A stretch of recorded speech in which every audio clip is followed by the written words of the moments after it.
Joining me is award-winning actor Erin Karpluk, and she's here today to talk about her brilliant acting career and how she maintains a healthy lifestyle. And welcome, Erin. Thank you so much for having me. It's really nice to see you. Yes, I understand that you are big into fitness and you are a nature lover. Mm-hmm. So,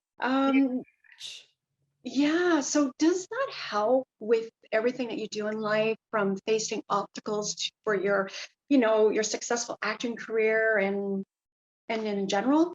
Oh, 100%. I feel so I was born and raised in Jasper National Park, which if, I'm sure people are familiar. It's where all the beautiful postcards come from in Canada. There's Banff and then there's Jasper, which is a bit smaller. So I didn't grow up acting. I grew up playing hockey. I grew up skiing. I grew up in Bear Hill, and there's elk walking in our front yards. My graduating class was only 32 people. So I really was immersed in nature, and it's quite an isolated town in the mountains. You get a beautiful full spectrum of the four seasons.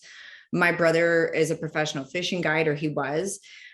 So I just like loved nature, and then, lived in Vancouver for 10 years, moved to Los Angeles, the pandemic hit. And one thing that I found with the pandemic, which I'm sure a lot of people can identify with, is that there's some struggles with mental health. When you're stuck inside and you're isolated and you're quarantining, I found for me the saving grace was, and I'm grateful that I was able to, because for a while we were on curfews in Los Angeles, but was able to go outside. And, even if it was 20 minutes, usually it would be an hour. When I was shooting in Toronto last year, I would do an hour and a half walk every single day. And it's something that I just got reinstilled during the pandemic. And it was more so for my mental health than necessarily my physical health.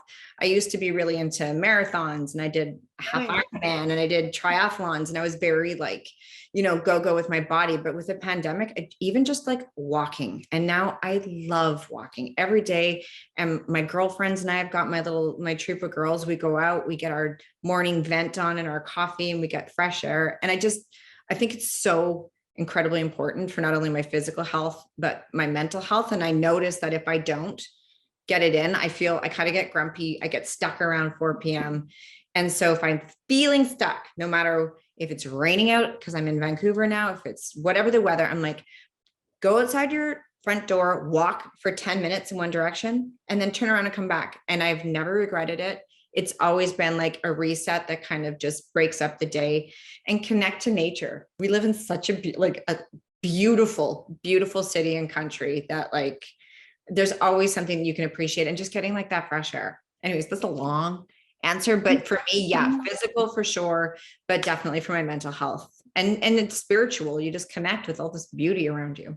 Yes, and if something comes up in your life, like major obstacles or, family loss, you can cope better. We had a car accident at Christmas, and it was all like a near fatal car accident, my father and I wasn't able to go outside. It was -30 and my foot was broken, and I really missed that. And I also, realized how much I took my health for granted, and thank God it was just a broken foot. It could have been death. It could have been paralysis. It could have been a loss of limb. My father's, we walked out of it, but it made me realize how important it is. And actually there was, some personal stuff that happened from that with my father's health, that getting outside and getting that fresh air and touching down, it's so beneficial in so many ways. Yes, and I'm so glad that you're better now, right? I mean, Yes, what a yes. mixture. So Erin, so tell us, it recharges your batteries, but on set, I mean, is there do you hydrate a lot? How do you, when you're so busy, even that 10 minutes you get, right? So the viewers or the people are reading the story. What are some tips you could give? I am so embarrassed by how little I drink, and it's always a goal of mine to drink more water, drink more water. I actually, and I'm just going to say it, I don't like drinking water unless I'm exercising and really thirsty. I don't like room temperature water. I don't like cold water. So what I do is I have my tea. It's literally it's a crutch. Everyone on set's like, what are you drinking? Because everywhere I go, I have this with me. And I love drinking, I'll put ginger water or lemon water or just herbal teas. So that way I do maintain hydration. I take a 20-minute nap at lunch. I don't eat lunch. I will eat it in between takes, but we're lucky as actors, we get trailers to go to. And if it's a long day, I will literally like vampire for 20 minutes. I pop up, brush my teeth, and I feel like invigorated. If I feel like I can't have a nap, then I'll do a 20-minute meditation with a sync tuition app, it's called. And then also in between setups, I like to do squats and stuff. Yeah. I find it kind of like, it kind of keeps my energy going. Much different routine from my 20s where we go outside and have a cigarette and like probably be hungover. Now in my 40s, I'm like, okay, totally different. That's kind of how I'm maintaining my energy these days, and eating healthy little tiny meals, not overloading on sugar or carbs. So you get that crash. It's just like, yeah. Yes, I mean, you are a successful actor, and it helps with remembering your lines, right? I mean, it gives you that breathing to breathe when you're out there walking, running, and you used to do marathons. It does help. It does. And it's funny, I'll say to people, like my friends that run into me with their dog here, I'm always, in order for me to memorize my lines, I have to be moving. So I'll either go to my gym here and I'll get on a treadmill or the elliptical. And as long as my body is moving, then my brain can focus more. Or I'll take my lines and I'll just walk Kids Beach. I'll go to Spanish Banks, or I'll put them on my phone. And as I'm driving, as I'm in motion driving, I'll play it safely. And so as long as I'm in forward motion, a lot of actors identify with this, then I can actually memorize lines better. Yes, that's wonderful. And now I'd like to talk about your new role. Congratulations, A Million Little Things. And now that's airing on ABC, and you play Mrs. Anna Benoit, right? Yeah, correct. I think it's Frank Benoit. Benoit. Yeah, so tell us about it. How excited you were to get it, and It's honestly, it's one of those roles, as like actors that are watching and people that don't know a lot about acting. Sometimes you will audition for a role and it will say this character has the potential to reoccur, which means the character could be written into it more. It could become something. In my experience, 90% of the time that doesn't necessarily happen. But on this show, when I auditioned, it was what's the correct terminology? Sometimes they write an audition that has nothing to do with what they want from the character, just to see how you act. So when I audition for this show, they'll do it for a lot of big like superhero movies that have NDAs, or like when I auditioned for The Walking Dead, I was a terrified mother of a grizzly bear. I knew it was a zombie, like they were right, it was a zombie, but they just kind of have to protect themselves. So for this, I auditioned to play a mother of a child that's bullying other children. But in reality, when I was cast, it was to play the wife, and this is not a spoiler alert because we're into season 4 now, to play the wife of a man who sexually abuses younger girls. So I received the role, or booked the role, and the executive producer, DJ Nash, who's phenomenal, he's created the show. He called and he just said, the subject matter on this is going to be really intense. Are you comfortable with it? Which is the first time in my career anyone's ever. And I really appreciated it, that he was so sensitive. And I said, absolutely. I think it's an important story to tell. So we started that storyline. And then a year later, because it kind of came and had its journey, he called again and he said, look, we enjoy you on the show and we'd like to see if we could potentially, because I was out of that storyline with Peter, to start dating one of the lead characters, Eddie, played by David Gentoli, who's phenomenal. So then I was like, sure. So then David and I had a chemistry read on Zoom and they liked how the chemistry went. And then I was written in as the same character, totally different storyline, to play his girlfriend. And so like the crew and the cast are like, you're still here. And it's been 2 years, 2 seasons. It's been a dream job. I've worked with a lot of the crew before. The cast is phenomenal. I love the show. It's really kind of been a dream job. And they write really thick, dense, emotionally rich things for me. Like it's from that first audition to now, I just had a wardrobe fitting this morning and the girls are like, here we are, like 2 years later. So very grateful. It's been so fun. It's like a family, right? Oh. It's really great. And it's a TV series. It's comedy, drama, romance.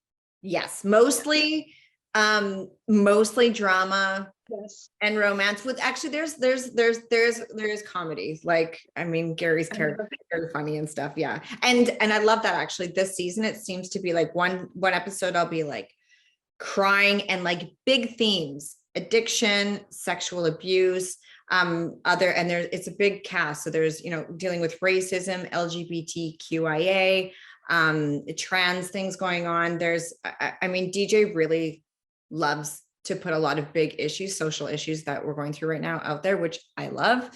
So yeah, it's been dense, but there is comedy in it. So I'll do one episode where I'm like, ah, because my husband is, you know, that's a horrible, but then the next episode, it'll be me being awkward with Eddie's friends. And I can kind of lean into my comedy chops, which I love. I really enjoy doing comedy. So it's fun to get that reprieve. And I'm like, oh, I don't have to cry this episode. So Yeah. So Erin, how do you get into character? I mean, you've you know, you played so many leading roles. I think 18, is that correct? Look, so how do you, I mean, you play so many leading roles. Like what's your recipe?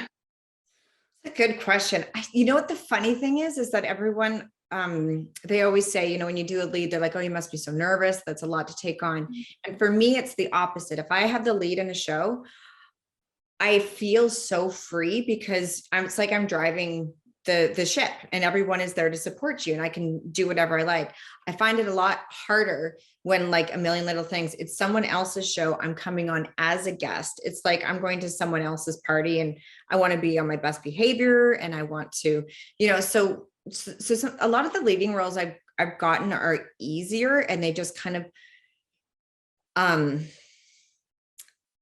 it's easier for me than doing a supporting role where I'm going to have to adapt and do things that are outside of my wheelhouse in order to aid in telling the story. I don't know if that's confusing, but I will say there was one role that really challenged me on Slasher. It was our executive producer being Erica. And he gave me a role that I would never normally be cast for. But I think because him and I did this Being Erica series together, he trusted me with the role. And I just remember being so nervous because it wasn't in my wheelhouse of what, you know, I do naturally. And I did, you know, I had coachings. I listened to certain music that is a key for me. I always have a scent, like a perfume scent for the characters. I try to not wear too much because I don't want to like offend people too much. Yes. You know, but I find it helps me, music and how my character smells, and then collaborating with the hair, makeup, wardrobe team. And I would say 90% of the roles I get, I'm like, okay, cool. And 10%, I'm like, I need to talk to David Rotenberg. I need some hooks of how to get into this character more. If that, I hope that answers your question. Yes, it does. It's so much, it's such a process, right? And you really have to be in character, study, and do research. I guess there's so much research involved, you know, for some characters, there is Erica, the Being Erica series I did, she was Jewish and I'm not Jewish. And that I was like, oh my gosh. So I did a lot of that. I lived with a family for a couple of days. My executive producer was Jewish. I really, you know, took that seriously because I didn't know anything about it. So yeah, there's definitely research. And on A Million Little Things, it's funny because the things that are happening with my character now, I didn't know 6 months ago, a year ago, or last season that I would be playing this. So it's like, I kind of have to like pivot. That's a big word we're using these days, and be like, oh, wow, that's always been there. And it's kind of nice that I didn't know certain things, but I'm kind of changing on the fly as it goes, which is exciting. I've never done that before and not known where the character is going to be. Yes. I mean, was your first role or TV series before Being Erica Godovas? Was that? Godivas, like Lady Correct. Godiva. Like, Yes. yeah, it was here in Vancouver. And the first assistant director on A Million Little Things was my first assistant director on that, as was craft service. So it's like this total full circle 20 years later of us being like, here we are, you know, a family, like you said before, this family of film people.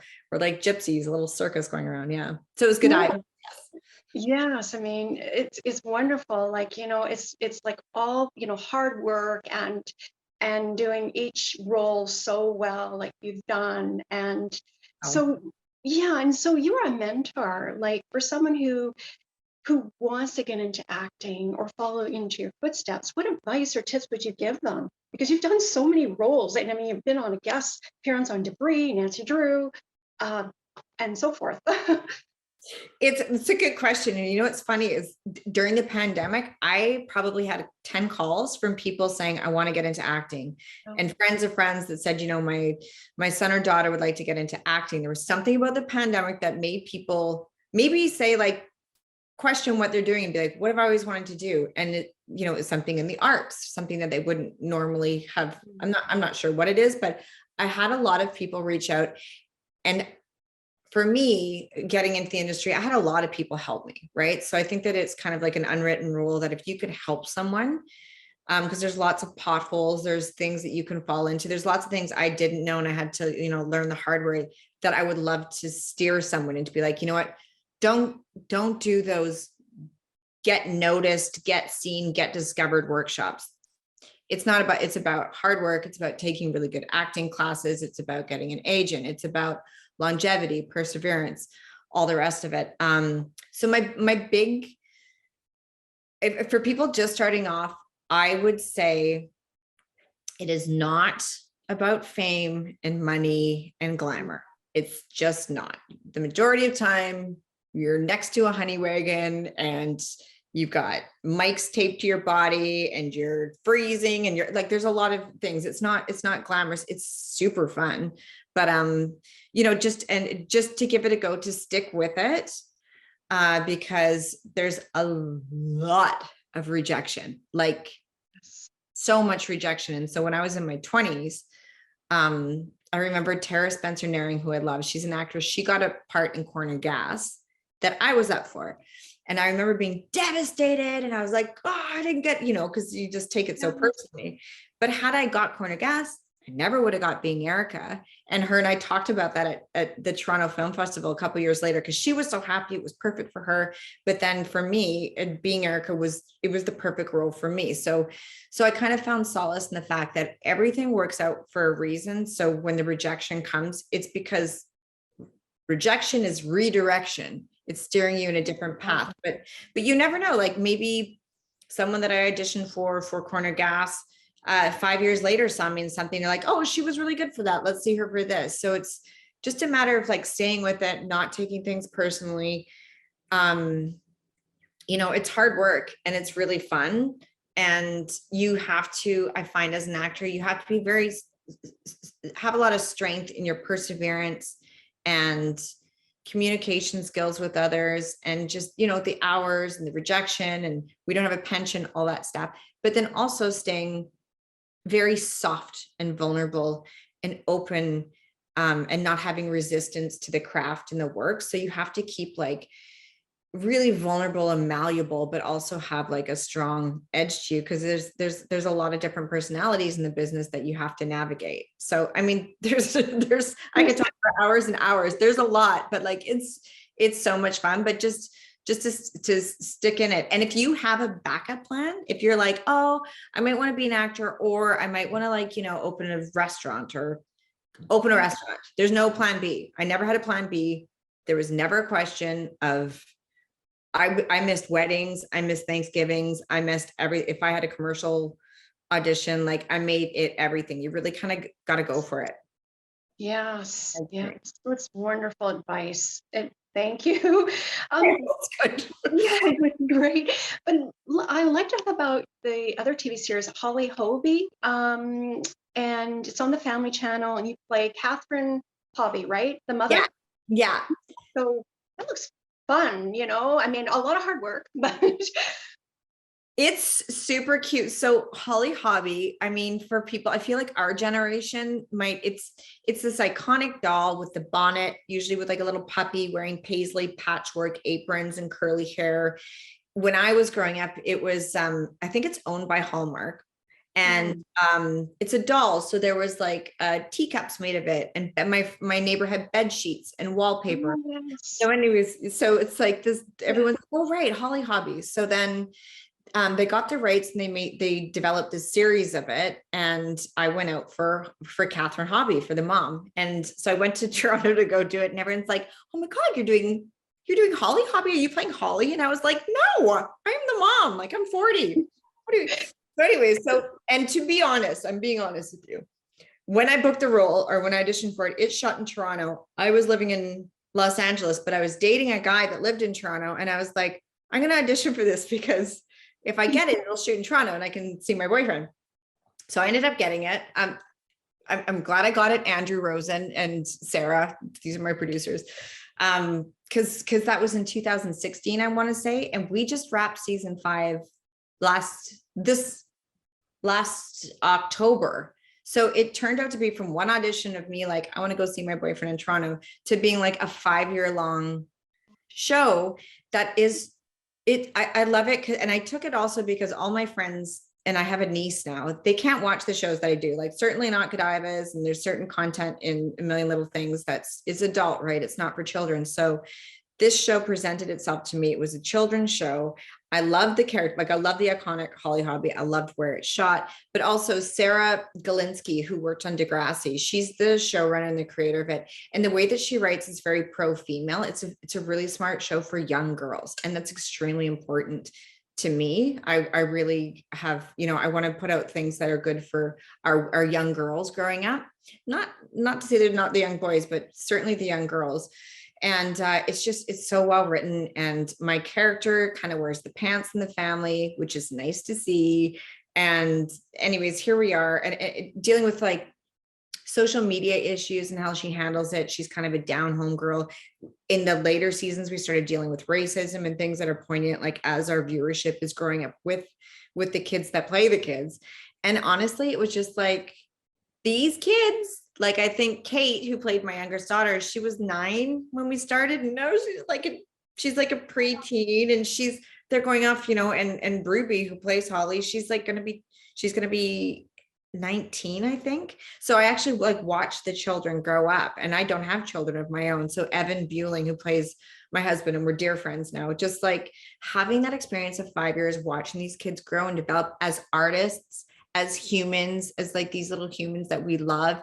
And I gotta say, like, I learned so much from watching them. Like, the way that Ruby handled the weight of the show on her shoulders. I didn't start acting until I was 22. She was like 14. So I couldn't say enough good things about the show. It's on Family Channel in Canada. Disney Plus picked it up. Hulu has it in the States. Like, it's winning a lot of awards. It's just really smart. I'm really proud to be part of it. Yeah. And it's visually stunning. It's very colorful and poppy. And there's music. Ruby sings. That's how she got the role of Holly, is that she's kind of a YouTube sensation with her singing. She's got a beautiful voice. So there's music and there's colors and strong themes. And like, it's wonderful. I don't sing in it. You're welcome. They asked me if I sang, and Evan's actually a musical theater, the husband in it, but I was like, Catherine will never sing unless you play such diverse roles, and maybe you will be singing. You don't know. I mean, it's just like painful for you. It's like comes full circle, like things happen, right? And you've been in TV, movies, suddenly, Reasonable Doubt. Yeah. And there's just, the list goes on, as I said. So is there one film, one TV that you like, show, or they're all good? I mean, it's kind of a hard question to ask, but. It's funny because so I'll do a show there's a number of different reasons. I'll do it for the role. Like, does the role challenge me? Where does the role shoot? Like, I've shot in Prague, and I went to Japan and like Scotland. Like, I love traveling. So that, the story itself, the money. I mean, I'm not going to lie to you. You've got to, and then also the opportunity, like, will this put me in a situation where it could advance my career to be able to work with Sam Jackson, name dropping that I just did. So I always say if there's 3 out of 5 of those things, then I'm like, let's go. So to answer your question, some shows I've done are terrible, but they were so fun to do. Like one where I'm being chased by dragons and like shooting it with a shotgun, and like it was So fun. We didn't win any Oscars on that, So do I have a favorite?